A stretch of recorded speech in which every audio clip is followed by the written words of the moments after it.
Okay, start करते हैं polity. और पॉलिटी में हम लोग पढ़ रहे थे part 5 of the constitution and इसमें हम लोगों ने स्टार्ट किया था प्रेसिडेंट। प्रेसिडेंट के बारे में हम लोगों ने लास्ट लेक्चर में कुछ डिस्कस किया था, जिसमें से हमने देखा था कि जो प्रेसिडेंट का एक ट्रिक होता है पकानी कोका दुयो दसम।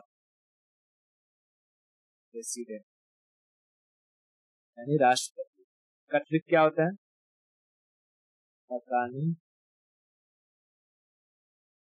कोका दुयो दसम, ठीक है। पकानी कोका दुयो दसम, जिसमें हमने देखा था कि प से पोस्ट, क से कार्यपालिका, नि से निर्वाचन, को से क्या था? कोटा, का से कार्यकाल, दू से दोबारा चुनाव, यो से योग्यता, द से दशाएं, स से शपथ और म से महाभियोग था। मनोभियोग नहीं, महाभियोग, ठीक है। ये स्टार्ट होता है 52 से लेकर के और जाता है कहाँ तक? ये 61 तक। 53, 54, 55, 56, 57, 58, 59, 60 और 61, जिसमें से हम लोगों ने 52, 53 और 54 को कवर कर लिया था, ठीक है। ओके, अच्छा, बता सकते हो कि ऐसे कौन से प्रेसिडेंट थे जिनके लिए दोबारा काउंटिंग की जरूरत पड़ी थी, सेकेंड टाइम प्रेफरेंस काउंटिंग की जरूरत पड़ी थी? बीवी गिरी, ओके बोल, चलो। अच्छा, जब हम देखते हैं कि भाई जब प्रेसिडेंट जीत जाते हैं तो हमें पता चलता है कि उनको 12 लाख वोट मिल गए, 11 लाख वोट मिल गए, 10 लाख वोट मिल गए, जबकि हमको पता है कि प्रेसिडेंट को वोट करने क्या पब्लिक आती है या पब्लिक के द्वारा चुने गए एमपी और एमएलए आते हैं? एमपी एमएलए होते हैं ना, तो उनको मिलाकर बनता है इलेक्टोरल कमिटी। इलेक्टोरल कमिटी, और इस कमिटी में हमने देखा था कि भाई एमपीज होते हैं प्लस एमएलए होते हैं, एमएलए। अच्छा, अगर हम पूरे एमपीज और एमएलए को मिलाते भी हैं तो लगभग देखेंगे तो इसमें एमपीज को मिला लेंगे लोकसभा राज्यसभा में तो 700 या 780 के आसपास मान लेते हैं। एमएलए को मिला लेंगे पूरे देश के एमएलए को तो लगभग 1,500-2 हजार एमएलए हो जाए, ठीक है। 1,500-2 हजार एमएलए। बताओ इस 780 ये 1,500-2 हजार एमएलए ये इन लोगों की वोट को मिला करके कैसे प्रेसिडेंट को लाखों में वोट आ जाती है? तो इस कंसेप्ट को समझने के लिए हमें ये बात समझना जरूरी होगा कि वोट वैल्यू ऑफ 1 एमपी या वोट वैल्यू ऑफ 1 एमएलए क्या होता है। देखो, हमें एमपी का वोट निकालने के लिए एमएलए की वोट की क्या वैल्यू होती है ये समझना पड़ेगा, ठीक है। हमें क्या क्या निकालना है? वोट वैल्यू ऑफ एमपी और एमएलए, यानी एक एमपी जब प्रेसिडेंट को वोट देता है तो उसके एक वोट की कितनी वैल्यू होती है, या एमएलए जब वोट देता है तो कितनी वैल्यू होती है। तो भाई कैसे निकाला जाता है, कौन डिसाइड करता है ये सब? तो इलेक्शन कमीशन डिसाइड करता है। पहले हम समझते हैं एक एमएलए के वोट की क्या वैल्यू होती है, ठीक है। Value of 1 MLA vote, value of 1 MLA vote. एक मिनट,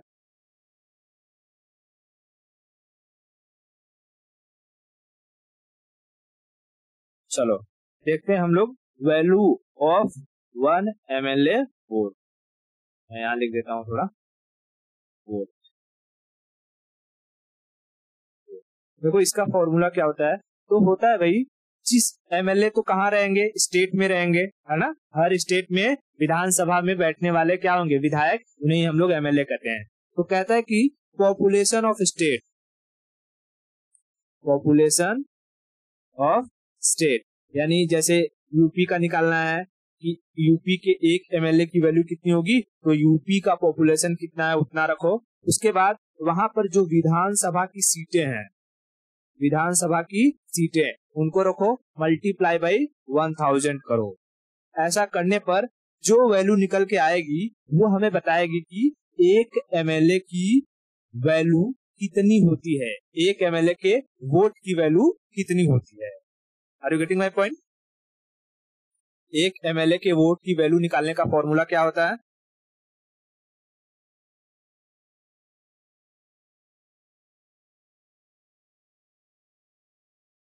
हाँ, वीएस यानी विधानसभा की सीटें। अच्छा बताओ, यही चीज अगर मुझे महाराष्ट्र में निकालना रहेगा तो महाराष्ट्र की पॉपुलेशन लिखूंगा ऊपर, या यूपी की पॉपुलेशन लिखूंगा, या पूरे इंडिया की पॉपुलेशन लिखूंगा? महाराष्ट्र का पॉपुलेशन। फिर महाराष्ट्र में कितनी विधानसभा की सीटें हैं उतना नंबर ऑफ, मतलब कि मल्टीप्लाई बाई 1000, उसको डिवाइड करूंगा तो मुझे महाराष्ट्र में एक एमएलए की वैल्यू आ जाएगी, एक एमएलए के वोट की वैल्यू। यानी कि अगर महाराष्ट्र का एक एमएलए प्रेसिडेंट को वोट करेगा तो वो कितनी लोगों की वोट माना जाएगा। ठीक है, ओके। अब कहेगा कि चलो ठीक है, एमएलए का वोट तो निकल गया, अब एमपी के वोट की क्या वैल्यू होगी? एमपी तो वैल्यू ऑफ, मैं यहां लिखता हूं, वैल्यू ऑफ 1 एमपी वोट। ठीक है, 1 एमपी वोट। ये क्या होता है? तो कहता है कि टोटल एमएलए का वोट, टोटल एमएलए का वोट, टोटल एमएलए का vote divided by total MP, total MP in Lok Sabha plus Rajya Sabha. क्या इसमें नॉमिनेटेड या एंग्लो इंडियन कंसीडर होंगे? नहीं होंगे। ठीक है, नहीं होंगे। तो देखो, जब हम लोग पूरे देश के एमएलए का वोट वैल्यू निकालते हैं ना, टोटल वोट निकालते हैं, तो लगभग 5.5 लाख आता है। कितना? लगभग 5.5 लाख, 5.5 लाख। और जब टोटल लोकसभा और राज्यसभा के एमपीस को निकालते हैं तो लगभग 776 आता है, 776। और जब इसको हम डिवाइड करते हैं तो एक एमपी की वोट की वैल्यू आती है 708। कितना आता है? 1 एमपी वोट वैल्यू 708, 708, 708। देखो, एमपी वालों का निकाल देना मतलब कि मेंबर ऑफ पार्लियामेंट का आसान है। क्यों? क्योंकि यहाँ हमें पता है लोकसभा में कितने हैं, राज्यसभा में कितने हैं। लेकिन एमएलए का हमें हर स्टेट में वेरी अलग अलग मिलेगा। महाराष्ट्र में अलग नंबर ऑफ एमएलए हैं, बिहार में अलग है, जो है यूपी में अलग है ना। तो वहां पर हम पर्टिकुलरली एक एक का निकाल करके जब जोड़ेंगे तो सबका वोट मिला करके आता है 5.5 लाख। ठीक है, 5.5 लाख। उसको जब हम लोग टोटल एमपी से डिवाइड करते हैं तो एक एमपी के वोट की वैल्यू 708 आता है। कितना? 708। कितना क्लियर हो गया? ठीक है, तो एक एमपी अगर प्रेसिडेंट को वोट देता है तो माना जाता है कि 708 लोगों ने वोट दे दिया उनको। क्या समझ में आया? ओके, ये नंबर कौन बताता है? तो ये इलेक्शन कमीशन बताता है कि भाई एक एमपी के वोट की वैल्यू कितनी रहेगी। कितना क्लियर? ओके। अच्छा देखो, जब कोई इंसान प्रेसिडेंट के इलेक्शन के लिए खड़ा होता है तो उसमें दो चीजें पूछी जाती है। क्या? कि भाई तुम्हें अगर इलेक्शन के लिए खड़ा होना है तो तुम्हें ना सिक्योरिटी मनी जमा करनी पड़ेगी। Security money, security money. कितना सिक्योरिटी मनी? तो 15,000 रुपए। ठीक है, 15,000 रुपए सिक्योरिटी मनी देनी पड़ेगी। और जब तुम प्रेसिडेंट के इलेक्शन में खड़े हो रहे हो तो तुम्हें कम से कम 1/6 ऑफ वोट पाना है। अगर 1/6 से कम वोट मिला तुम्हें तब तुम्हारा सिक्योरिटी मनी जब्त हो जाएगा, सीज कर लिया जाएगा। समझ में? तुम्हें वापस से सिक्योरिटी 15,000 रुपया दिया नहीं जाएगा। ठीक है, तो मिनिमम कितना वोट पाना है? Minimum vote 1/6, 1/6, 1/6। टोटल जितना भी वोट रहेगा, जैसे कि मान लो 100 लोग वोट करने वाले हैं, 100 लोग अगर वोट करने वाले हैं तो 100 का 1/6 कितना हो जाएगा? 6 कन्नम 6, 6 कन्नम 6, 36 हो जाएगा ना, 16.6। मतलब कि लगभग 17। यानी कोई अगर प्रेसिडेंट के लिए खड़ा है और उसको वोट देने वाले 100 लोग हैं, तो उस पर्सन को कम से कम 17 वोट मिलने चाहिए, तभी उसकी सिक्योरिटी मनी जब्त नहीं होगी। नहीं तो उसकी सिक्योरिटी मनी क्या हो जाएगी, जब्त हो जाएगी, उसे वापस नहीं दिया जाएगा। देखो, किसी भी प्रेसिडेंशियल कैंडिडेट के लिए सिक्योरिटी मनी जब्त होना कोई बड़ी बात नहीं है, लेकिन कोई प्रेसिडेंट के कैंडिडेट के लिए खड़ा हुआ है और उसकी सिक्योरिटी मनी जब्त हो जाए, ये उसके लिए बहुत शर्म की बात होती है, बेइज्जती की बात। ठीक है, बेइज्जती महसूस होती है कि बताओ, मतलब तुम क्या मुंह लेकर के गए थे प्रेसिडेंट का वो वोटिंग के लिए खड़े होने कि तुम्हें 1/6 वोट भी नहीं मिला, है कि नहीं। ठीक है, तो ये 2 क्राइटेरिया याद रखना कि भाई प्रेसिडेंशियल वोटिंग के लिए अगर खड़ा होना है तो तुम्हें सिक्योरिटी मनी जमा करनी होगी। कितना, 15,000 रुपया। 15,000 कोई बड़ी रकम तो है नहीं, और तुम्हें कम से कम 1/6 वोट पाना है। किसका, जितना भी लोग वोट देने वाले हैं वहां पर। Are you getting my point? Okay, तो यहाँ पर जो प्रेसिडेंशियल इलेक्शन था वो पूरी तरीके से खत्म हो जाता है। तो हमने आर्टिकल कौन कौन सा कवर कर लिया, 52, 53, 54। ठीक है, 52, 53, 54, यानी कहानी खत्म हो गया। अब समझते हैं कोटा क्या होता है। कोटा किस में आएगा, तो 53 और 55 में, है ना, 55 में। तो कोटा के बारे में समझते हैं। देखो, आर्टिकल 55 कोटा। देखो, कोटा ये होता है कि कोटा सेम एक मिनिमम रिक्वायरमेंट वैल्यू होती है। अगर किसी को प्रेसिडेंट बनना है ना, तो उसे कम से कम इतना वोट पाना है। देखो, पहले तो तुम्हारी सिक्योरिटी मनी जब्त ना हो, इसके लिए तुम्हें 1/6 वोट पाना है। लेकिन अगर तुम चाहते हो कि तुम कंफर्म प्रेसिडेंट बन जाओ, तो तुम्हें उसके लिए कितना वोट पाना रहेगा। देखो, उसका फॉर्मूला होता है quota Q is equal to total vote.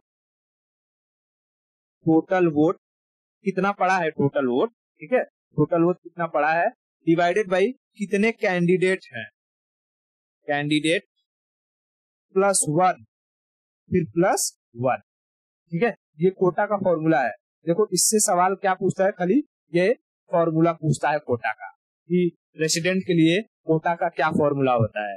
तो फॉर्मूला क्या रहेगा, total vote divided by number of candidate. Number of candidate, जैसे हमने प्रीवियस लेक्चर में ABC, तो कितने कैंडिडेट थे, 3, तो 3 कैंडिडेट प्लस 1 और प्लस ये 1 अलग से। ठीक है, समझ में आया क्या। तो कोटा का ये फॉर्मूला याद रख लेना। 55 में किसकी बात कहा है, प्रेसिडेंट के कोटा की। प्रेसिडेंट के कोटा का क्या फॉर्मूला होता है,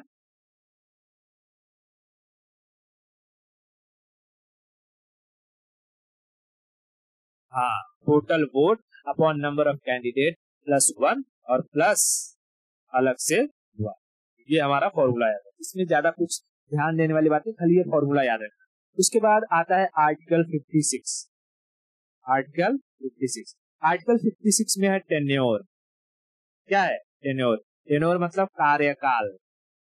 कार्यकाल, तो देखो भाई, हमारे देश में प्रेसिडेंट का कार्यकाल 5 साल का होता है। कितने साल का, 5 साल का। ठीक है, 5 साल का। अमेरिका में 4 साल का होता है। ठीक है, 4 साल का कि 6 साल का, 2 साल का होता है। हाँ, अमेरिका का प्रेसिडेंट का कार्यकाल, अमेरिका के 2 साल का। ठीक है, तो वही अमेरिका में 4 साल का टेन्योर होता है, भारत में 5 साल का होता है। ठीक है, ओके, तो 56 में टेन्योर की बात का है। फिर अगर हम 57 की बात करें, बताओ 57 में क्या रहेगा, द्वयोदशम, यानी यानी सेकेंड टाइम, दोबारा चुनाव। दोबारा चुनाव, यानी हमारे यहाँ क्या प्रेसिडेंट दोबारा चुनाव लड़ सकते हैं, तो हाँ, लड़ सकते हैं, सेकेंड टाइम इलेक्शन लड़ सकते हैं। अभी तक कोई भी ऐसा इंसान नहीं हुआ जो 2 बार प्रेसिडेंट का इलेक्शन लड़ा हो, एक्सेप्ट राजेंद्र प्रसाद। राजेंद्र प्रसाद वो पहले प्रेसिडेंट थे जो जिन्हें 2 बार इलेक्ट किया गया था एज अ प्रेसिडेंट। ठीक है,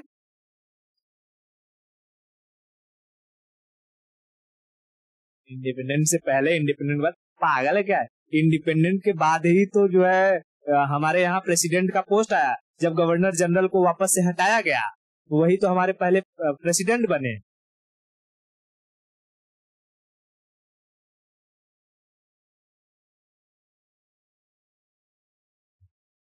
ठीक है, उसके बाद उसके पहले का देखेंगे हम उसकी बात।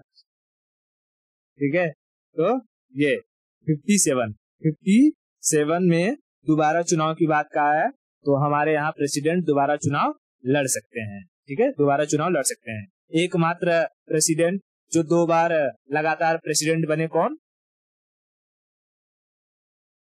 राजेंद्र प्रसाद। ठीक है, राजेंद्र प्रसाद 2 बार इलेक्ट हुए। उसके बाद कहता है 58 में एलिजिबिलिटी। 58 में क्या कहता है? एलिजिबिलिटी। एलिजिबिलिटी का मतलब होता है, क्या कहते हैं इसको? योग्यता।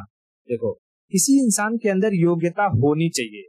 तो मैं जो बातें बताऊंगा ना, ये प्रेसिडेंट के अंदर होनी चाहिए, होनी चाहिए।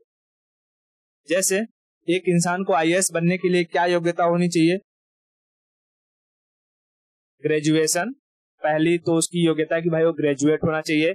दूसरी बात, वो प्री, मेंस और इन सबको क्लियर कर ले, और एज जो क्राइटेरिया रहता है वो अपने एज क्राइटेरिया के अंडर ही रहे। ये कुछ योग्यताएं हैं, अगर वो रहेगा, तीनों पूरे एग्जामिनेशन को क्रॉस कर लेगा, तो आईएएस बन जाएगा। उसी तरीके से किसी को अगर प्रेसिडेंट बनना है, प्रेसिडेंट के लिए इलेक्शन में खड़ा होना है, तो पहली चीज तो भारत का सिटीजन होना चाहिए, must be Indian citizen. Indian citizen. क्या पेट्रोल पंप यहाँ आके लड़ सकता है इलेक्शन भारत में? नहीं। भले मोदी जी के साथ कितना भी वो जो है कि स्वामी विवेकानंद कर ले, लेकिन वो यहाँ आकर के इलेक्शन नहीं लड़ सकता है। इलेक्शन लड़ने के लिए उसे भारत की नागरिकता लेनी पड़ेगी। तो पहली क्राइटेरिया क्या है, भाई कोई भी इंसान जो प्रेसिडेंशियल इलेक्शन के लिए खड़ा होना चाहता है, उसे भारत का नागरिक होना चाहिए। दूसरा, उसकी मिनिमम एज 35 साल होनी चाहिए। कितने साल?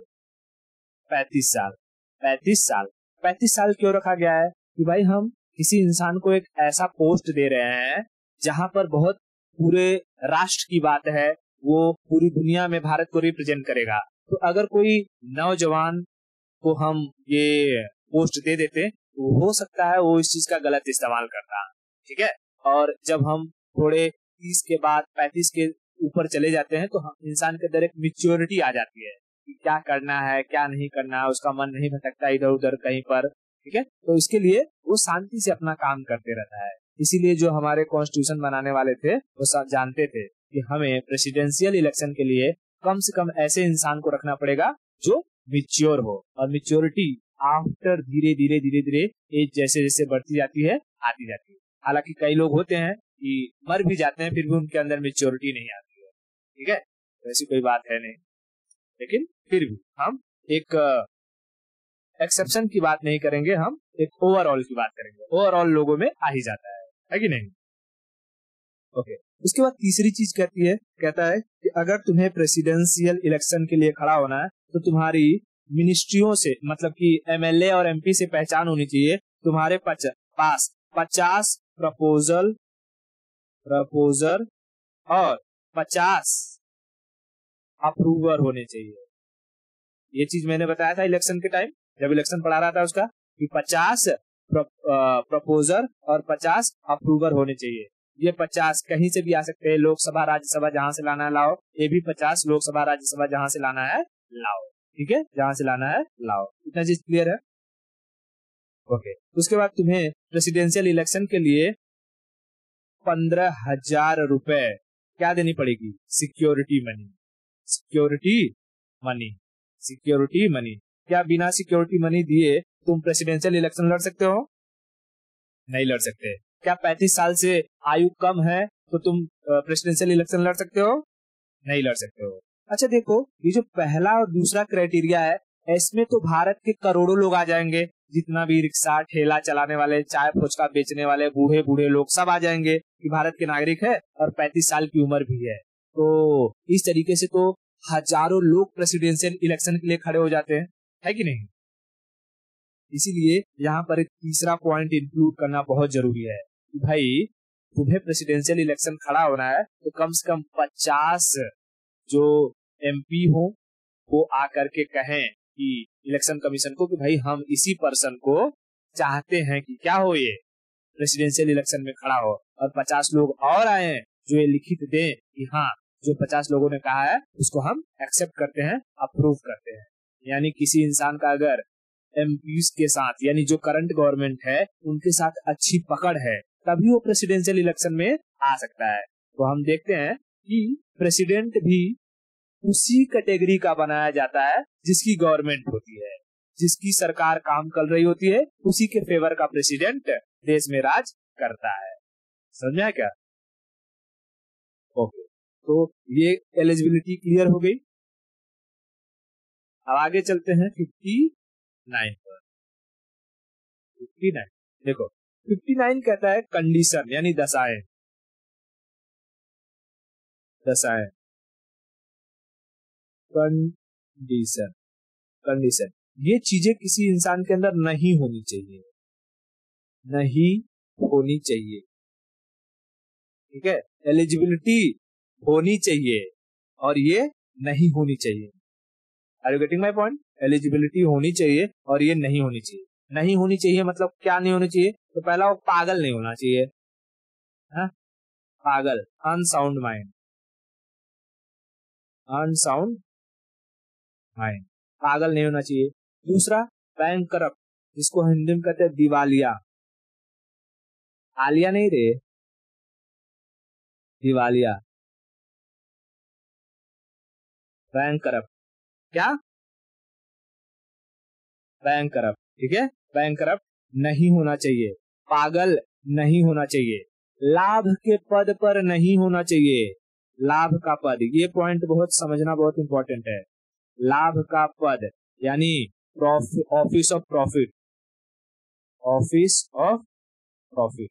अच्छा देखो, ऑफिस ऑफ प्रॉफिट में जितने भी सरकारी नौकरियां हैं वो ऑफिस ऑफ प्रॉफिट के अंडर आती हैं। प्राइवेट नौकरी को इसमें ऑफिस ऑफ प्रॉफिट के अंडर नहीं रखा जाता है। लेकिन जितने भी मंत्री संतरी हैं, गवर्नर हैं, उन सब का जो काम है वो ऑफिस ऑफ प्रॉफिट के अंडर नहीं आता है।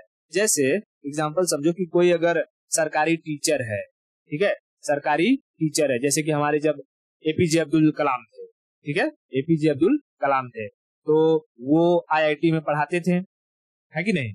और जब उन्हें एपीजे अब्दुल कलाम को अटल बिहारी वाजपेयी ने कहा कि हम आपको प्रेसिडेंट बनाना चाहते हैं, तो पहले उन्हें क्या करना पड़ा? अपने अपने प्रोफेसर के पोस्ट से इस्तीफा देना पड़ा। उसके बाद वो जाकर के क्या बने? प्रेसिडेंट बने। लेकिन जो हमारे पूर्व राष्ट्रपति थे, प्रेसिडेंट कौन? रामनाथ कोविंद, कोविंद साहब गवर्नर थे, ठीक है, बिहार के गवर्नर थे। तो जब उनको प्रेसिडेंशियल इलेक्शन के लिए लड़वाया गया तो पहले वो प्रेसिडेंट बने, उसके बाद उन्होंने गवर्नर का पोस्ट रिजाइन किया। मान लो कि अगर वो प्रेसिडेंट का जो ये इलेक्शन था वो हार जाते, फिर भी उनका कौन सा पोस्ट बचा रहता? गवर्नर का पोस्ट, ठीक है, गवर्नर। तो जितने भी मंत्री होते हैं, जितने भी गवर्नर होते हैं, उनके पोस्ट को ऑफिस ऑफ प्रॉफिट नहीं माना जाता है। कहा जाता है कि ये तो जनता के सेवक हैं, इसलिए इनके पोस्ट को ऑफिस ऑफ प्रॉफिट नहीं माना जाएगा। Are you getting my point? सरकारी नौकरी वाले, जैसे तू किसी सरकारी कंपनी में काम कर रही है, ओएनजीसी में काम कर रही है, तो तुझे पहले उसे छोड़ना पड़ेगा। सरकारी डॉक्टर है तो तुझे छोड़ना पड़ेगा। सरकारी वकील है,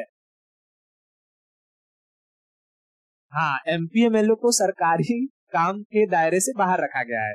कहा जाता है कि वो लोग जनता के सेवक हैं, ठीक है।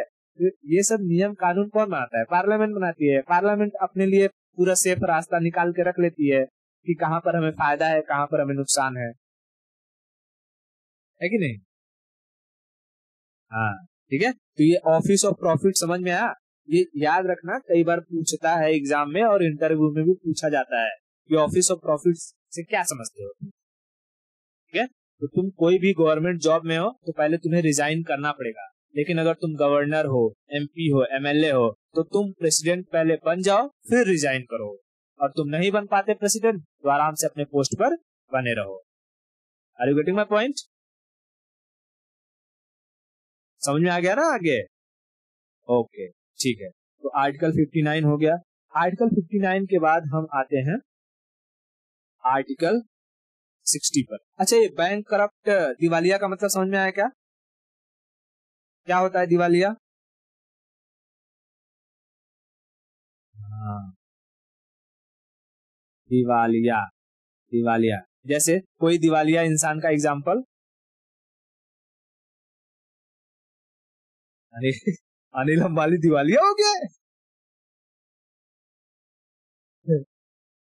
अरे भाई देखो, कोई ऐसा इंसान जो अपनी औकात से अधिक कर्जा ले ले, जैसे तुम्हारी कमाई है 1 लाख रुपया, तुमने कर्जा ले रखा है 1 करोड़ रुपया है। तुम्हारी कमाई है 1 लाख रुपया, तुमने कर्जा ले रखा है 1 करोड़ रुपया, तो तुम्हारे कर्जा जो लिया है उसका इंटरेस्ट ही इतना ज्यादा आएगा कि तुम कभी कमा के चुका नहीं पाओगे। तुम अपने आप को घोषित कर दोगे बैंक करप्ट। तुम्हारे पास कोई प्रॉपर्टी नहीं, तुम कहोगे बैंक वाले को कि मैं पैसा नहीं चुका सकता तुम्हारा, तुम्हें मुझे मारना है तो मार लो।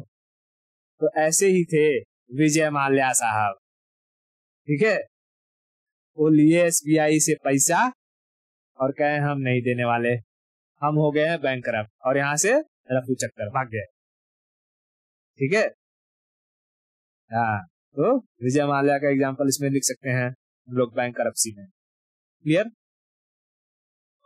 आगे चलते हैं आर्टिकल 60। आर्टिकल 60 क्या कहता है? 60 कहता है ओथ, शपथ। शपथ देखो, प्रेसिडेंट को शपथ कौन दिलवाता है? तो प्रेसिडेंट को शपथ चीफ जस्टिस ऑफ इंडिया दिलवाते हैं। ठीक है, CJI, chief justice of India. ठीक है, chief justice of India, CJI। अच्छा, मान लो कि चीफ जस्टिस ऑफ इंडिया अगर नहीं रहे, तो उन बीमार हो गए, किडनी का ऑपरेशन चल रहा है, तब तब सुप्रीम कोर्ट के जो सीनियर जज रहेंगे, सीनियर जज, सीनियर जज of supreme court, supreme court है ना, 33+1 जज होते हैं। अब ऐसा तो है नहीं कि जो CJI नहीं रहेंगे तो बाकी 33 जज भी अपने अपने घर पे छुट्टी मार देंगे, बोलेंगे हड़ताल सुप्रीम कोर्ट का, आज प्रेसिडेंट का ओथ नहीं होगा। ऐसा तो होगा नहीं, है ना, ऐसा तो होगा। मैसेज क्लियर हो गया है? ओके, तो बताओ हमने अभी तक क्या क्या पढ़ लिया है? प, का, नी, को, का, दू, यो, द, स। हमने यहाँ तक पढ़ लिया। कहाँ तक? 52, 53, 54, 55, 56, 57, 58, 59, 60, है ना। बताओ 52 से लेकर के 60 के बीच में कहीं कोई दिक्कत किसी भी आर्टिकल में? ठीक है, कहीं भी कोई दिक्कत नहीं। बताओ हमारे देश के प्रेसिडेंट दोबारा चुनाव लड़ सकते हैं कि नहीं लड़ सकते हैं? लड़ सकते हैं। हमारे देश के प्रेसिडेंट के लिए योग्यता में क्या एज क्राइटेरिया रखा गया है? एज 35, 35। ठीक है, शपथ उन्हें कौन दिलवाता है? CJI, chief justice of India. अगर नहीं रहेंगे तब सुप्रीम कोर्ट के सीनियर जज। उनका कार्यकाल कितना होता है प्रेसिडेंट का? 5 साल, 5 साल, 5 साल। ठीक है, पोस्ट कहां से आया है? यूके से, यूके से। ठीक है, ओके। तो हमारा अब एक आर्टिकल रह गया है 61, जिसमें हम महाभियोग यानी इम्पीचमेंट चर्चा करें। देखो, अब इम्पीचमेंट का जो प्रोसेस है तो थोड़ा लंबा हो जाता है उसको पूरा। अच्छा, इम्पीचमेंट होता क्या है, नॉर्मली बता देता हूँ कि प्रेसिडेंट को अपने पोस्ट से हटा देना, रिमूव कर देना, इम्पीचमेंट कहलाता है। क्या कहलाता है?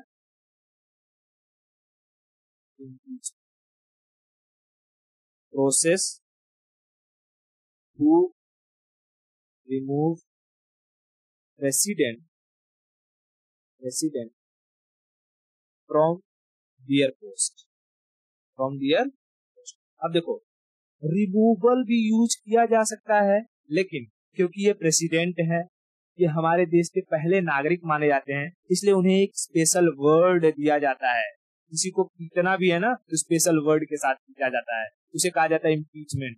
जैसे जब हम बुद्धिज्म पढ़ रहे थे, तो बुद्धिज्म में हमने देखा था कि जितने भी बौद्ध मरते हैं, मतलब उनकी मृत्यु होती है, तो उन्हें निर्वाण कहा जाता है कि उन्हें निर्वाण प्राप्त हो गया है ना।